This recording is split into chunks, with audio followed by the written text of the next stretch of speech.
Telegram founder and CEO Pavel Durov was detained at a Paris airport for allegedly enabling criminal activity within his encrypted messaging app. France issued an arrest warrant for Durov on charges of complicity in drug trafficking, crimes against children, and fraud because of the lack of moderation on Telegram and Durov's failure to cooperate with law enforcement. The 39-year-old billionaire was detained on the tarmac of the Paris Le Bourget airport after his private jet landed there from Azerbaijan. French channel TF1 News quoted an anonymous investigator as saying that Durov would most likely be placed in pre-trial detention. On his platform, he allowed an incalculable number of offences and crimes to be committed for which he did nothing to moderate or cooperate with law enforcement. TF1 quoted a source close to the investigation as saying, "The arrest warrant was reportedly only valid in the territory of France." On Crux Decode, what does the arrest of one of the biggest social media entrepreneurs in the world mean for the war of narratives around the Ukraine war? Will this rally fellow social media warriors too? Or are non-Western media outlets like Telegram and the rules that are enforced upon them different by its very nature?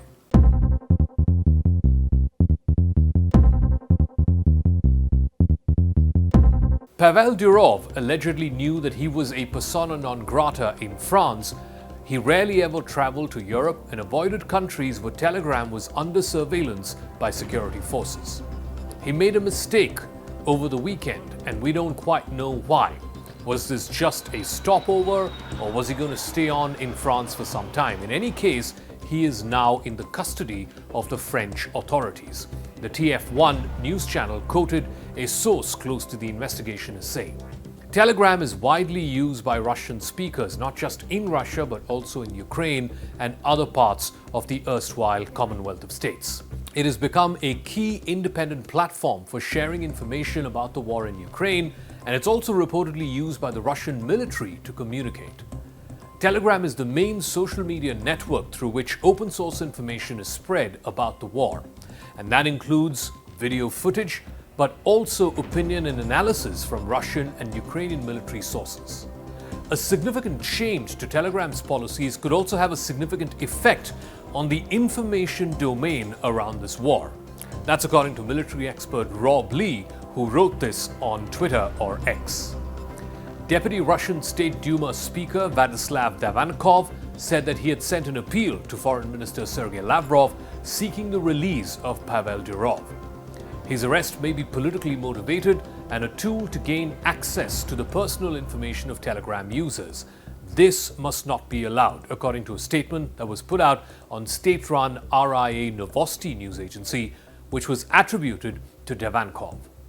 The Russia-born boss of Telegram, Pavel Durov, says that his messaging application service has over 900 million users. Durov is currently based in Dubai. He became a naturalized French citizen in August of 2021.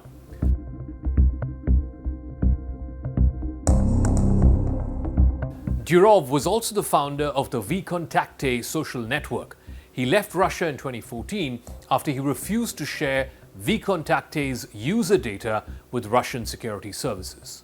Russia later unsuccessfully attempted to block Telegram over its alleged refusal to provide users online communications to security services. His non-cooperation with the FSB in favor of free speech is unfortunately completely neutralized by his non-cooperation with anyone to stop Telegram from being used for all sorts of terrible things. That was his choice. Was it possible to do one and not to do the other? That was a question that was posed by investigative journalist Christo Grozev. Telegram was founded in 2013 by Pavel Durov and friends. It's now grown into one of the world's largest online communication tools. It is central to everyday life in countries like Russia, Ukraine, even India. People use it for messaging, getting independent news and views, and also exchanging views on this platform. The company's growth, it now has more than 900 million active users, has been driven partly by a commitment to free speech. Telegram's relative lack of oversight of what people say or do on that platform has helped people living under authoritarian governments communicate and organize. But it's also made the app a haven for disinformation, for far-right extremism, and other harmful content.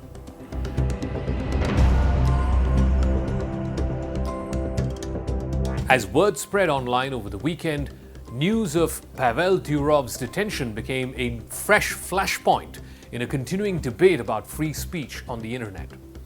Elon Musk, the owner of X, which has also adopted a similarly hands-off approach when it comes to content moderation, posted a hashtag #FreePavel on his X account. He said, and I quote, "It's 2030 in Europe and you are being executed for liking a meme." The reaction over the news of the arrest showed how concerns about free expression, censorship, and government oversight of online content are rising at a time when regulatory scrutiny of the internet has ramped up. National governments, particularly those in the European Union, have intensified pressure on companies to address disinformation, online extremism, child safety, and the spread of illegal material.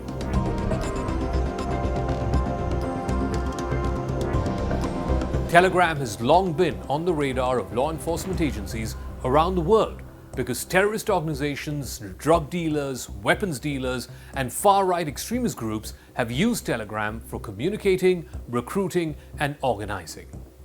After he left Russia in 2014, Durov traveled to Berlin, San Francisco, London, Singapore, and other cities before making Dubai the headquarters of Telegram. Russia at one point tried to ban Telegram, but the company's troubles appeared to ease somewhat a bit after a top company executive appeared in 2020 on a tech panel along with Russia's Prime Minister. The question is, what happens to Pavel Durov is going to be decided through the legal processes in France. Unfortunately, that legal process runs the risk of getting muddied in the overall politics between Russia and the West when it comes to the war in Ukraine. And in the case of Pavel Durov, the information warfare around the war itself is becoming far more important and consequential in a way that it could actually decide what happens on the battlefield. And both parties realize, Russia, Ukraine, and its Western backers, that they have to get to a decisive position before the end of the American presidential election, because irrespective of whoever is going to be the next president, whether it is Donald Trump or Kamala Harris, that is going to have a significant bearing on the future course of this war.